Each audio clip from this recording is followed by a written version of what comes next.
क्या हनुमान जी आज भी इस धरती पर जीवित हैं? क्या वो सिर्फ एक पौराणिक पात्र हैं या फिर सच में आज भी हमारी दुनिया में कहीं मौजूद हैं? कई संतों ने दावा किया है कि उन्होंने हनुमान जी के दर्शन किए हैं। कुछ ने तो कहा है कि वे आज भी जंगलों में गुप्त रूप से तपस्या कर रहे हैं। लेकिन सवाल यही है कि आखिर सच क्या है? क्या हनुमान जी सच में चिरंजीवी हैं? क्या वो हर उस जगह पर आते हैं जहां कोई उन्हें सच्चे मन से पुकारता है? और अगर हाँ, तो कहां रहते हैं हनुमान जी आज के समय में? क्या आज भी उनसे आप मिल सकते हैं? इस वीडियो में हम जानेंगे उन रहस्यमयी तथ्यों को जिनके बारे में शायद आपने पहले कभी सुना होगा। तो ये वीडियो को आखिर तक जरूर देखिए, क्योंकि आज हम खोलेंगे वो सारे राज जो हनुमान जी को अमर और सर्वव्यापी बनाते हैं। सबसे पहले कमेंट में जय श्री राम लिख दीजिए। भारत की धरती रहस्यों से भरी हुई है। यहाँ हर मंदिर, हर गुफा, हर जंगल किसी न किसी दैविक कहानी को अपने अंदर समेटे हुए है। और उन्हीं रहस्यों में सबसे रहस्यमय नाम है हनुमान जी। कहते हैं जब जब किसी भक्त ने सच्चे मन से उन्हें पुकारा है, उन्होंने उसकी रक्षा की है। और आज भी जब कोई संकट आता है तो लोग सबसे पहले उन्हें याद करते हैं। ऐसा कहा जाता है कि इस धरती पर हनुमान जी के अलावा 7 चिरंजीवी आज भी मौजूद हैं। विभीषण, अश्वत्थामा, राजा बलि, परशुराम, मार्कंडेय ऋषि, कृपाचार्य और व्यास जी। इन सभी को अमरता का वरदान उनके अद्वितीय कार्यों और धर्म की रक्षा के लिए मिला था। माना जाता है कि ये चिरंजीवी आज भी इस धरती पर इसलिए मौजूद हैं ताकि वो धर्म, सत्य और न्याय की रक्षा करते रहें। और जब कल की अवतार धरती पर हों, तब ये सब भगवान कल्कि के साथ आकर इस धरती का कल्याण करेंगे। हनुमान जी के चिरंजीवी होने का प्रमाण सिर्फ रामायण में नहीं, बल्कि कई पुराणों और ग्रंथों में मिलता है।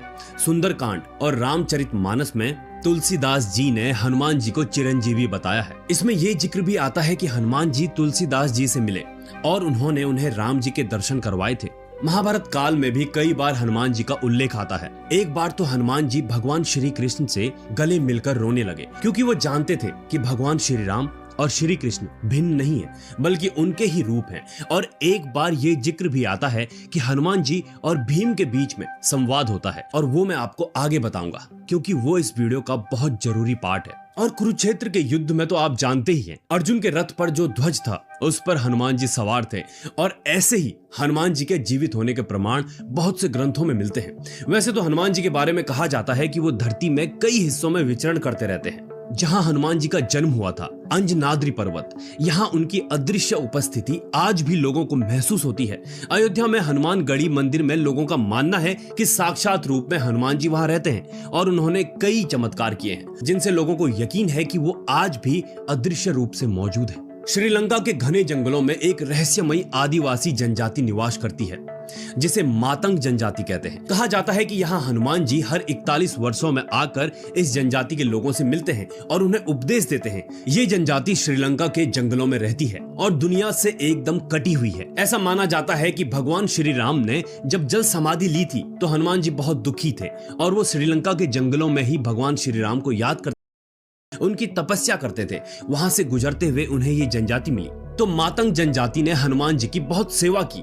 हनुमान जी कई वर्षों तक उनके साथ रहे। उसके बाद उनकी सेवा से प्रसन्न होकर हनुमान जी ने उन्हें ब्रह्म ज्ञान दिया और उन्हें हर 41 वर्ष बाद उनकी नई पीढ़ी को आशीर्वाद देने का और ब्रह्म ज्ञान देने का वचन दिया। ऐसा माना जाता है कि 2014 में हनुमान जी ने इस जनजाति से अंतिम बार संपर्क किया था और वो 2055 में फिर से इस जनजाति से संपर्क करेंगे। लेकिन ऐसा कहा जाता है कि हनुमान जी सिर्फ तभी दर्शन देते हैं जब आसपास केवल वो व्यक्ति मौजूद हो जो भगवान पर विश्वास करते हैं और जिनके दिल में श्रद्धा है, जिनका दिल एकदम साफ है। ऐसे बहुत से स्थान हैं जहां हनुमान जी के होने के प्रमाण मिले हैं और लोगों ने उन्हें महसूस किया है। लेकिन हनुमान जी सजीव रूप से जहां आज भी मौजूद हैं, वो स्थान हिमालय क्षेत्र में है, गंधमादन पर्वत। ऐसा माना जाता है कि हनुमान जी आज भी इस पर्वत पर रहकर भगवान श्री राम की तपस्या कर रहे हैं। जब भगवान श्री राम ने जल समाधि ली और वैकुंठ धाम प्रस्थान किया तो उन्होंने हनुमान जी को धरती पर रहने का आदेश दिया। हनुमान जी को भगवान श्री राम और माता सीता से चिरंजीवी होने का वरदान मिला था। जब भगवान श्री राम वैकुंठ चले गए तो उनकी आज्ञा अनुसार हनुमान जी धरती पर ही गंधमादन पर्वत पर रहने लगे। और यही पर्वत उन्होंने इसीलिए चुना क्योंकि ये हिमालय के कैलाश पर्वत के उत्तर क्षेत्र में स्थित है और इसी पर्वत पर रहकर बड़े बड़े तपस्वी और ऋषि मुनियों ने तपस्या की है। ये एक पवित्र क्षेत्र है और आम मनुष्य की पहुंच से बहुत दूर है। यहाँ केवल सिद्ध पुरुष ही जा सकते हैं, जैसे कैलाश पर्वत पर है। फिलहाल ये क्षेत्र तिब्बत में आता है। यहाँ पहुंचने के 3 रास्ते हैं। पहला, नेपाल के रास्ते मानसरोवर से आगे जा सकते हैं। दूसरा, भूटान के पहाड़ी क्षेत्र से है और तीसरा अरुणाचल प्रदेश से होकर जाता है। कई पुराणों में और ग्रंथों में इस बात की पुष्टि हुई है कि गंधमादन पर्वत ही बजरंग बली का निवास स्थान है। श्रीमद् भागवत पुराण में इस पर्वत के बारे में विस्तार से बताया गया है। वेद व्यास जी रचित महाभारत में भी इस पर्वत का उल्लेख मिलता है, जिसमें पांडवों और पवन पुत्र हनुमान जी की भेंट के बारे में बताया गया है। अपने अज्ञातवास के समय कुंती पुत्र पांडव गंधमादन पर्वत पर पहुंचे। जब भीम ब्रह्म कमल लेने के लिए जा रहे थे तब उनकी मुलाकात हनुमान जी से हुई। हनुमान जी वही लेटे हुए थे। भीम ने उन्हें नहीं पहचाना और उनसे हटने के लिए कहा। हनुमान जी भीम की परीक्षा लेने लगे। उन्होंने कहा कि मैं बहुत वृद्ध हूँ और कमजोर हूँ, मैं हिल नहीं सकता, तुम ही मुझे यहाँ से दूसरी जगह हटाकर रख दो। भीम को अपनी शक्तियों पर बहुत घमंड था, इसीलिए हनुमान जी ने उन्हें ऐसा करने के लिए कहा। हनुमान जी के कहने पर भीम बहुत क्रोधित हुए। फिर से उन्होंने हनुमान जी को हटने के लिए कहा। जब हनुमान जी नहीं हटे तो भीम उनकी पूंछ उठाकर उन्हें दूसरी ओर करना चाहता था, लेकिन वो उनकी पूंछ को हिला भी नहीं पाया और बहुत कोशिश करने के बाद भीम हार गया। तो समझ गया कि ये कोई आम वानर नहीं है, बल्कि ये कोई सिद्ध पुरुष है। भीम का घमंड चकनाचूर हो गया। तब हनुमान जी ने उन्हें दर्शन दिया। श्रीमद् भागवत पुराण में गंधमादन पर्वत के बारे में कहा जाता है कि यहाँ एक खूबसूरत सरोवर है जिसके पास ब्रह्म कमल होते हैं। इन्हीं ब्रह्म कमल को भगवान हनुमान जी श्री राम जी के चरणों में अर्पित करते थे और उनकी तपस्या करते थे। कैलाश की उत्तर दिशा के अलावा दक्षिण के रामेश्वरम में भी एक गंधमादन पर्वत है, जहां से बजरंग बली ने श्रीलंका पहुंचने के लिए छलांग लगाई थी। वहीं स्वर्गलोक जाते हुए अर्जुन को गंधमादन को पार करते हुए बताया गया है। गंधमादन अपने आप में ही बहुत खास है। पहले ये कुबेर के राज्य क्षेत्र में था। स्वर्ण नगरी लंका को खो देने के बाद कुबेर देव ने गंधमादन पर्वत पर ही निवास किया, जहां बजरंग बली से पहले भी कई महापुरुष रह चुके हैं। ये वही स्थान है जहां महर्षि कश्यप, कृपाचार्य, अश्वत्थामा, ऋषि व्यास, विभीषण, राजा बलि और परशुराम जी ने तप किया था और मार्कंडेय ऋषि ने भी भगवान नारायण के उदय में भी गंधमादन के दर्शन किए थे। इसके अलावा कई देवताओं, ऋषि मुनियों, अप्सराओं और किन्नरों ने भी गंधमादन को अपना निवास स्थान बनाया। ये सब वहां निर्भीक होकर विचरण करते हैं। धर्म ग्रंथों के अनुसार इस पर्वत पर कई जड़ी बूटियां और सुगंधित वनस्पतियां हैं, जिससे ये पर्वत हमेशा बहुत सुगंधित रहता है। इसीलिए इसका नाम गंधमादन पर्वत पड़ा। इस पर्वत के शिखर पर किसी भी वाहन से आज तक नहीं पहुंचा जा सका। यहाँ कोई पापी मनुष्य जा ही नहीं सकता, क्योंकि यहाँ रहने वाले सर्प और विषैले जीव उसे डस लेते हैं। और इतना ही नहीं, गंधमादन के पास बहुत सी मोतियां और स्वर्ण मणियां भी चमकती हैं। इस पर्वत पर मानव जीवन की अवधि 11,000 वर्ष बताई गई है। ये विशाल पर्वत अमृत और आनंद भूति का अस्तित्व है।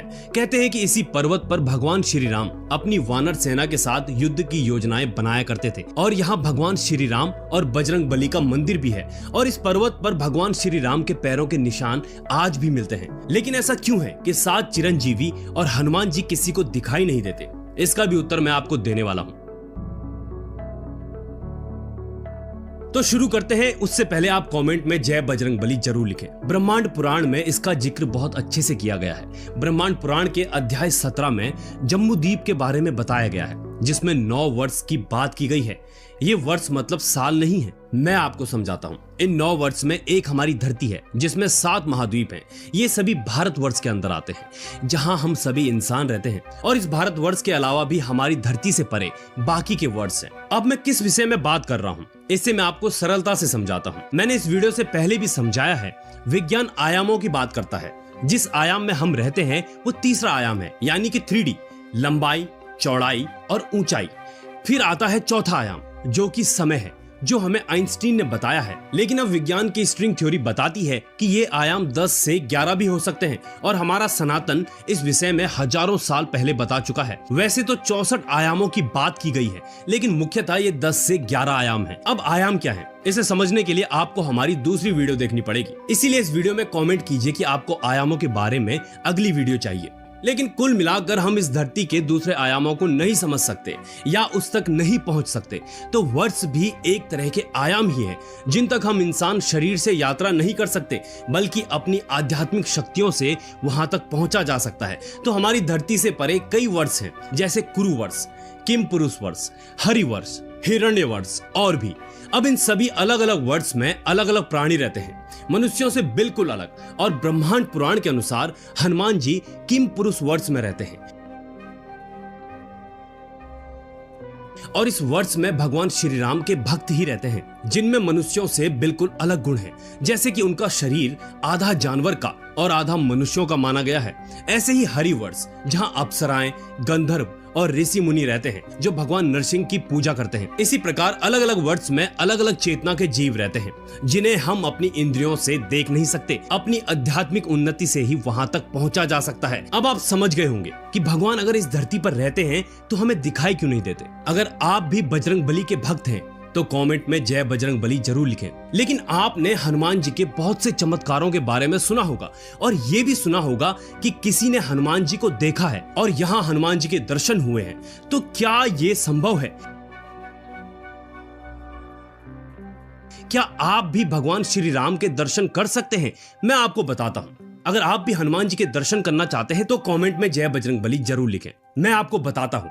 देखो, चाहे भगवान हम इंसानों के अनुभवों से, हमारी सीमाओं से परे हैं, लेकिन भगवान श्री राम ने हनुमान जी को इस धरती पर धर्म की रक्षा करने का आदेश दिया था। और ऐसा माना जाता है कि हनुमान जी अपने भक्तों की हमेशा रक्षा करते हैं। अब चाहे वो प्रत्यक्ष रूप से आपको दर्शन दे या ना दे, लेकिन अपने भक्तों के पास वो हमेशा होते हैं। जब हम बात करते हैं अलग आयामों की, अलग वर्ड्स की, तो वहां रहने वाले देवी देवता इंसानों से बहुत शक्तिशाली और बहुत ऊपर हैं।